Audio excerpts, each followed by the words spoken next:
Good evening, and welcome to Voices That Matter. Tonight's episode is one every parent needs to watch. We're about to delve into a story that will leave you questioning how well you're protecting your children in this digital age.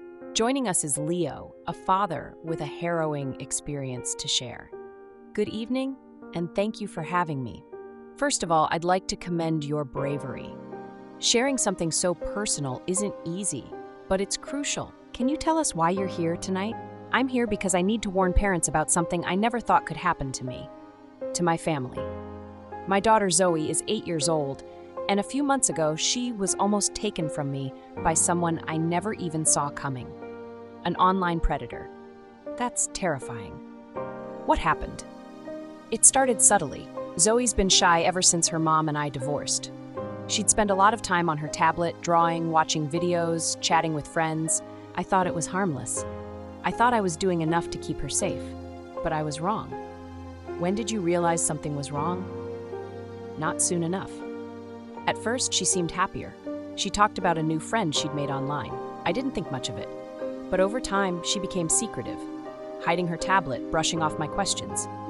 I didn't push her, and that was my first mistake. It sounds like the grooming process had already begun. Exactly. I didn't see it for what it was. This predator, he knew exactly how to get into her head. He made her feel special, understood, like he was the only one who truly got her. I didn't realize how deep it went until I found her diary. Her diary? Yes. One morning, after I dropped her off at school, I found it under her pillow. She'd written about her chats with this friend, about how he told her things like, "Your dad's too busy to notice how amazing you are, and I'll always be here for you." He'd promised her gifts, treats, and he'd arranged to meet her. That must have been a horrifying moment for you. It was. I felt sick. I raced to her school, praying I wasn't too late, and that's where the nightmare truly began. What happened next? Let me take you back to that moment, and to everything that led up to it. This story isn't just about what happened to my daughter. It's a warning for every parent out there. It started like any ordinary day. Leo worked on his laptop in the kitchen while Zoe sat cross-legged on the living room floor, her tablet balanced on her knees. She was engrossed in her drawings, sketching vibrant outfit designs and creative ideas for how to wear them. Every so often, she would pause to smile at something on the screen, a chat notification from her friend. Zoe had always been quiet, a little withdrawn since the divorce. Her tablet became her refuge, a window into a world where she felt safe and understood. At first, Leo was grateful that she had something to keep her occupied while he juggled work and household responsibilities. He'd glance over occasionally, seeing her giggle or hum a tune while she worked. He assumed she was chatting with classmates or playing a game. "Dad, look," she called out, holding up her tablet to show a sleek design of a flowing summer dress paired with bold accessories. Leo smiled, giving her a thumbs up. "That's amazing, Zoe. You've got a real eye for fashion." She beamed, her confidence bolstered. As Leo turned back to his work, Zoe's screen lit up again with another message. She opened it quickly, her smile shifting into a secretive grin. The messages from her friend were always kind and full of compliments. "Wow, Zoe, that dress design is stunning. You've got serious talent. I can see you becoming a famous fashion designer one day." "Thanks," she typed back, her fingers tapping quickly. "I love designing clothes. It's my dream to have my own fashion line." "That's such a cool dream. You know, I have a friend who works in fashion. Maybe I could introduce you sometime." Zoe's cheeks flushed as she typed her response. "Really? That would be amazing." This wasn't the first time her friend had made her feel this way. Over the past few weeks, their chats had become a regular part of her day. He knew exactly what to say to make her feel important, like she was the center of his world. Leo remained blissfully unaware. He had always trusted Zoe to make good choices. She was smart, cautious, and more introverted than most kids her age. But what Leo didn't realize was that predators didn't need to break down walls. They simply needed to find the cracks. The friend had been careful, patient. It started with small talk, questions about her favorite colors, her inspirations, and which designers she admired. Slowly, the questions became more personal. "What's your school like? Do you have lots of friends?" Zoe answered each question eagerly, delighted that someone wanted to know so much about her life. He made her feel seen, understood. Then came the suggestions. You know, sometimes adults don't understand us kids, but I get you. I'll always be here for you. Your dad's lucky to have you, but I bet he's busy a lot, right? You can always talk to me if you're feeling lonely. The subtle manipulation worked. Zoe began to feel like her friend understood her better than her own family. He became her confidant, someone she could share her thoughts and dreams with without fear of being judged. One evening, as Leo was finishing up dinner, he noticed Zoe sitting unusually close to her tablet. Her back turned slightly to him. "Zoe, what's so interesting over there?" he asked, half joking. She jumped, quickly locking the screen. "Oh, nothing. Just a game." Leo raised an eyebrow but didn't press. "All right, just don't stay up too late, okay?" "Okay, Dad," she replied, her voice barely above a whisper. Behind her locked screen, another message awaited. "Do you ever wish you had someone who really understood your dreams, Zoe?" Her fingers hovered over the keyboard before typing, "Yeah, sometimes." The following day, Zoe's friend continued to build their connection. "You know, I could help you turn your designs into real clothes. Imagine seeing people wearing your outfits." Zoe's eyes widened at the thought. "You really think so?" "Of course. I believe in you, Zoe. We could work together to make your dream come true." He started sending her links to fashion articles and videos, encouraging her to study them. Zoe felt like she had a mentor, someone who believed in her potential more than anyone else. Over time, the predator's questions became more invasive. "Where do you usually sketch? Do you have a special spot at home?" Zoe answered honestly, feeling proud to share her little studio setup in the corner of the living room. "That's awesome. I bet it's cozy. You should send me a picture sometime." She hesitated but replied, "Maybe. If you ever need advice, I'm just a message away. You're going to do great things, Zoe." Zoe's friend gradually planted seeds of dependence, making her believe that he alone could help her achieve her dreams. He fed her aspirations while quietly weaving himself into her daily routine, one message at a time. A week later, her friend upped the ante. "Zoe, you know I could show you how to create a whole collection. What if I sent you some exclusive materials to work with?"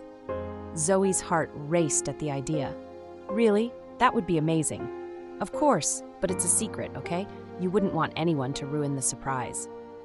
From there, the messages turned into a steady stream of suggestions. He praised her every move, carefully encouraging her to share more of herself. "Take a picture of your workspace with you in it," he urged again. "It would help me give you better advice on your designs."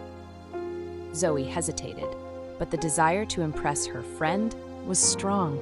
She snapped a quick picture of her corner studio and sent it, feeling a mix of excitement and nervousness. Leo, oblivious to the secret unfolding under his roof, went about his day, unaware of how deeply Zoe's friend was entangling himself in her world. As the days passed, the predator's influence grew. Zoe found herself looking forward to his messages more than ever. She trusted him completely, convinced he was the key to unlocking her dreams. Zoe's routine didn't change much on the surface. She still sat with her tablet after school, sketching designs and chatting with her friend. But her demeanor began to shift in subtle ways. She was more withdrawn at dinner, her responses to Leo's questions shorter and less enthusiastic. Her eyes darted nervously toward her tablet anytime it buzzed. Leo noticed, but assumed it was just a phase.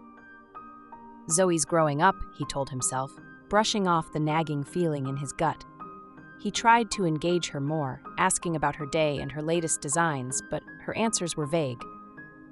The bright, talkative child he knew seemed to be slipping further away.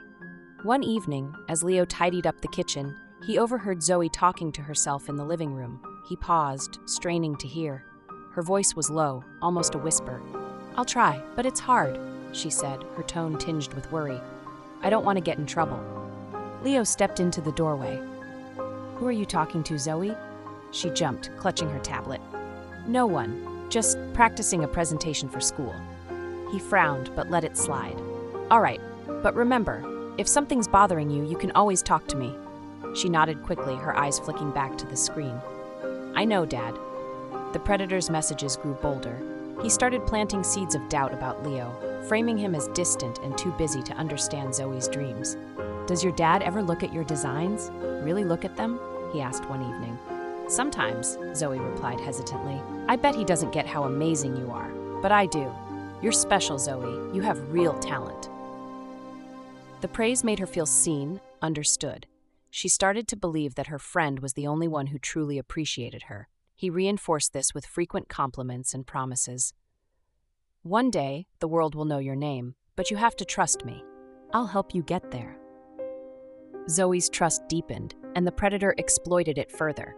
He began requesting more personal details, her schedule, her favorite spots to visit, even what time Leo usually got home. His tone remained light and supportive, making the questions seem harmless. "It's just so I can help you better," he explained. "Every great designer needs someone who knows them inside and out." Zoe's replies came without hesitation. She felt a growing dependence on her friend, who seemed to offer the guidance and encouragement she craved. One afternoon, Leo came home earlier than usual. He walked in to find Zoe sprawled on the couch, her tablet propped up in front of her. She didn't notice him at first, her focus entirely on the screen. As he approached, he heard her giggling softly. "What's so funny?" he asked, startling her. Zoe quickly closed the chat window and turned to him, her face flushed. "Nothing, just a video." Leo's eyes narrowed. "Can I see?" "It's boring. You wouldn't like it," she said, clutching the tablet tightly. Something felt off. "Zoe, is everything okay? You've been really quiet lately." "I'm fine, Dad. Just tired." He didn't press further, but the uneasy feeling lingered. That night, as Zoe slept, Leo debated checking her tablet. He hesitated, torn between respecting her privacy and the growing suspicion that something wasn't right. Meanwhile, Zoe's friend was working tirelessly to isolate her further. He suggested that their conversations remain private, emphasizing the importance of trust. "Some people just won't understand our connection," he wrote. "They might try to ruin what we have." Zoe agreed, vowing to keep their chats a secret. She felt a mixture of excitement and anxiety whenever she heard the familiar buzz of a new message. Her friend had become a fixture in her life, a source of validation and comfort she couldn't imagine being without. The predator's manipulation escalated. He began hinting at a meeting, framing it as an opportunity to help Zoe take the next step in her journey as a designer. "I'd love to see your designs in person," he said one evening. "I could bring some materials for you to work with. You'd love them." Zoe hesitated, her heart racing. "I don't know. My dad might not like that." "It'll be our little secret," he replied smoothly. "I just want to help you, Zoe. I believe in you." As the days passed, Zoe became increasingly torn. She wanted to trust her friend, but the idea of meeting him filled her with unease. She began withdrawing even more from Leo, fearing he'd sense something was wrong. Her designs, once vibrant and full of life, took on darker tones, reflecting her inner turmoil. Leo, noticing the change, tried to reconnect. "Zoe, why don't we spend some time together this weekend? Maybe go to the park or work on some of your designs?" "I'm busy," she mumbled, avoiding his gaze. "Busy with what?" "Just stuff." He sighed, feeling the growing distance between them. "Zoe, you know you can tell me anything, right?" "Yeah, I know," she said softly, but her mind was elsewhere, consumed by the web tightening around her. One evening, Leo's unease reached its peak. After Zoe went to bed, he sat in the living room, her tablet resting on the coffee table. His thoughts raced as he stared at it, torn between his desire to protect her and his fear of overstepping. Finally, he picked it up and began to scroll. What he found would change everything. Leo scrolled through a series of messages, each more unsettling than the last. "You're my favorite person, Zoe. I think about you all the time. I found the perfect fabric for your next design. Can't wait to see you use it." His breath caught when he saw the latest message. "We should meet soon. I want to help you in person." Heart pounding, Leo put the tablet down, his hands shaking. He felt a mix of fury and dread. How had this gone unnoticed? How had he failed to protect his little girl? Determined to uncover the full extent of the danger, Leo continued reading. The messages revealed a calculated effort to gain Zoe's trust, to lure her away from the safety of home. He saw her responses, hesitant at first, then more trusting as the predator's words wrapped around her like a net. Leo's jaw tightened. He knew he needed to act. But he also knew he couldn't confront Zoe directly without driving her further into the predator's grasp.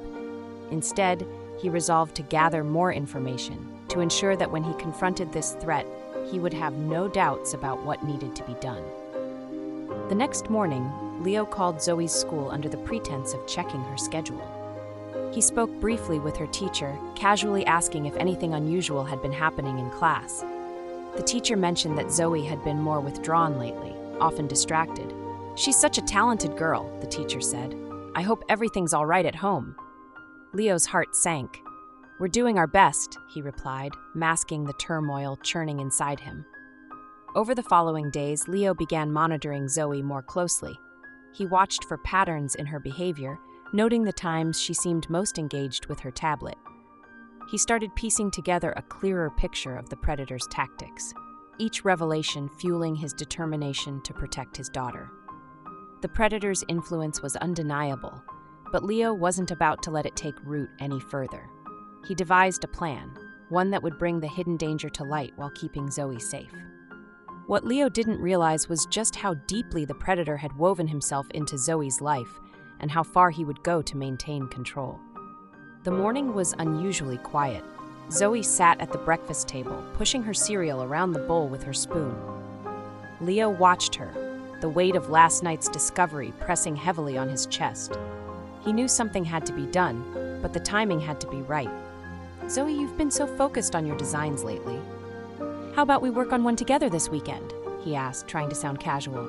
She barely looked up. "Maybe," she mumbled, her voice flat. Leo sighed inwardly, feeling the growing chasm between them. He didn't want to push her away further, but he also couldn't let this continue. He had to confront the situation head-on. Later that day, while Zoe was at school, Leo decided to seek advice.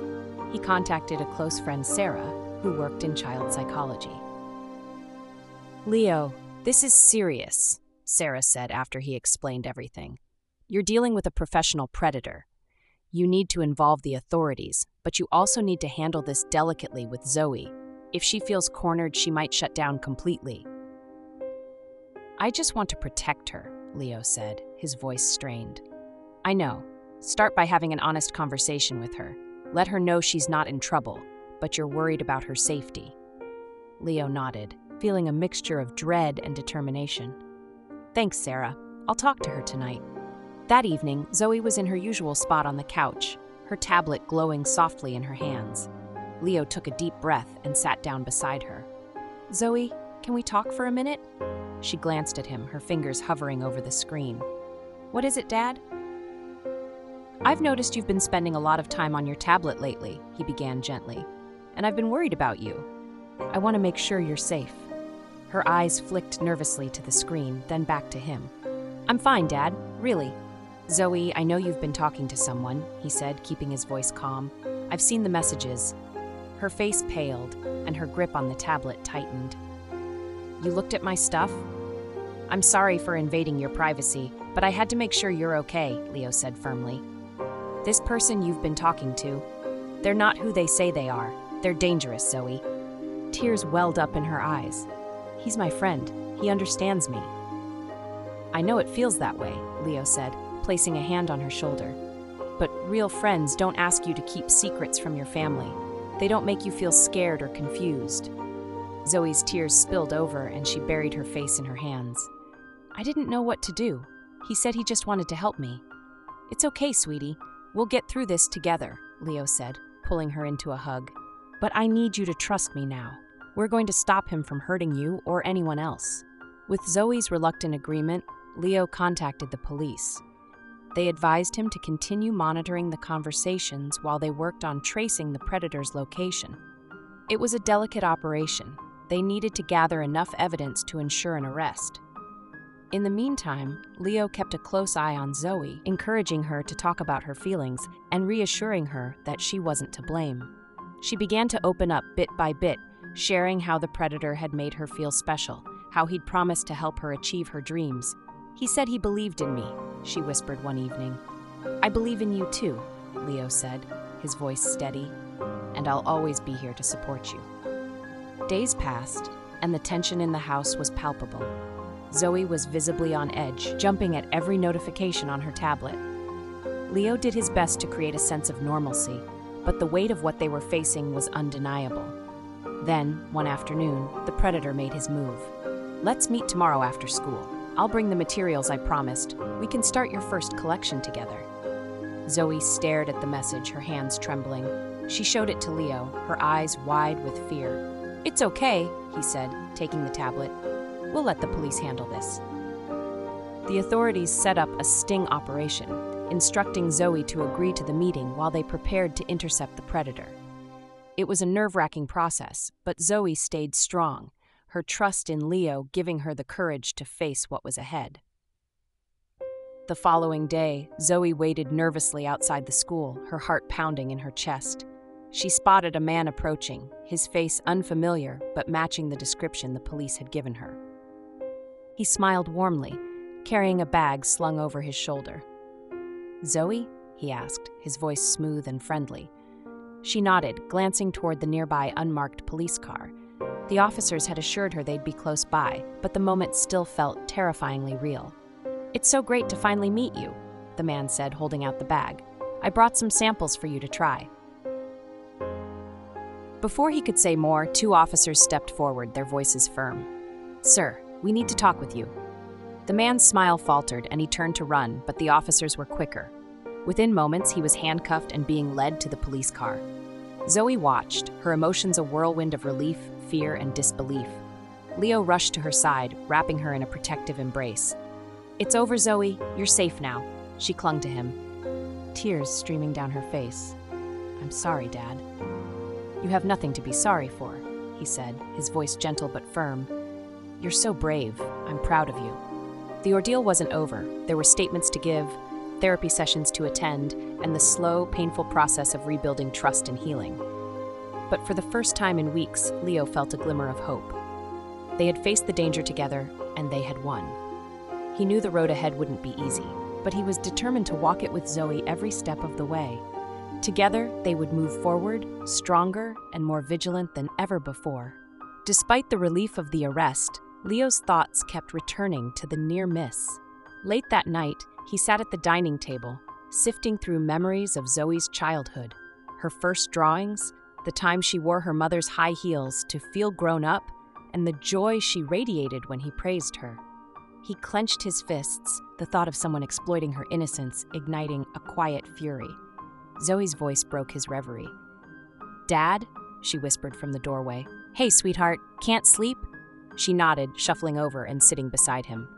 "Will he come back?" "No," Leo said firmly. "He won't hurt you or anyone else again, I promise." "I was so scared," she admitted, her voice trembling, "but I'm glad you were there." "I'll always be here," Leo said, pulling her close. "We're a team, remember?" Zoe nodded, her tears soaking into his shirt. For the first time in weeks, she felt safe. Together, they sat in silence, the bond between them stronger than ever, ready to face whatever challenges lay ahead. The weeks following the arrest were a blur of police interviews, legal proceedings, and therapy sessions. Leo and Zoe found themselves navigating unfamiliar and emotionally taxing terrain, but they faced it together, their bond solidifying with every shared moment of vulnerability and trust. Zoe's therapy sessions became a cornerstone of her recovery. At first, she was hesitant, her responses guarded and clipped, but over time, the counselor's gentle questions helped her untangle the web of emotions she carried. The shame, confusion, and lingering fear began to dissipate as she found her voice again. "I didn't know it was wrong," she confessed during one session. "He made me feel like I was special, like I could really achieve my dreams." "That's the hallmark of manipulation," the counselor explained. "It's not your fault, Zoe. What matters now is that you're safe and you've taken a brave step toward healing." Leo sat in on a few sessions, his heart breaking as he listened to Zoe's revelations. But he also felt immense pride. She was reclaiming her life, one painful truth at a time. At home, Leo worked tirelessly to rebuild a sense of normalcy. He encouraged Zoe to revisit her passion for design, setting up a new creative space in the corner of the living room. Slowly, her sketches returned to life, vibrant and full of promise. He even bought her a sewing machine, knowing how much it would mean to her. One evening, as they worked side by side, Zoe paused, pencil in hand. "Do you think I'll ever be able to trust people again?" she asked, her voice tinged with uncertainty. Leo looked at her, his eyes steady. "Trust takes time, Zoe. But the right people will prove themselves to you, and you'll learn to trust yourself too. That's the most important thing." She nodded, a small smile playing on her lips. "Thanks, Dad." "Always," he replied, ruffling her hair. "We're a team, remember?" The legal process was grueling. Zoe had to recount her experience multiple times, each retelling a painful reminder of the betrayal she had endured. But with Leo by her side and the support of her counselor, she faced it with remarkable courage. The predator, who had a history of similar offenses, was sentenced to a lengthy prison term. The relief was palpable, but Leo knew the emotional scars wouldn't fade easily. He resolved to remain vigilant, not just for Zoe's safety, but for her emotional well-being. However, relief soon gave way to paranoia. Late one night, Leo noticed a series of anonymous messages in Zoe's inbox. Though cryptic, they carried an ominous undertone, as if someone was watching. "Stay vigilant," one message read. He reported it immediately to the authorities, but the fear of a wider network weighed heavily on him. "What if this is bigger than just one man?" Leo confided in Sarah, his counselor friend. "You're doing all you can, Leo," she assured him, "but I understand your fear. These things rarely exist in isolation." Months later, Zoe was invited to speak at a school assembly about her experience. At first, she balked at the idea, the thought of sharing her story in front of her peers terrifying. But with encouragement from Leo and her counselor, she agreed, seeing it as a way to reclaim her power and warn others. Standing on the stage, her hands trembling slightly, Zoe took a deep breath. "I want to tell you a story," she began, her voice steady despite the weight of her words. "It's a story about how someone tried to take my dreams and use them to hurt me. But I learned that my dreams are mine to protect, and no one has the right to take them away." She recounted her journey with raw honesty, describing the moments of doubt, fear, and ultimately, the strength she found to overcome. The auditorium was silent, the students and teachers hanging on her every word. By the time she finished, there wasn't a dry eye in the room. Zoe's courage and resilience shone through, leaving an indelible impact on everyone who heard her story. As she stepped off the stage, applause erupted, a thunderous affirmation of her bravery. Leo met her at the bottom of the stairs, his eyes brimming with pride. "You did it, Zoe," he said, pulling her into a tight embrace. "You're incredible." But the glow of their victory dimmed as Leo's personal life began to unravel. In court, Zoe's mother successfully argued that Leo's oversight during the grooming made him an unfit guardian. The ruling hit Leo like a hammer. Though he retained visitation rights, losing custody to his ex-wife felt like a devastating blow.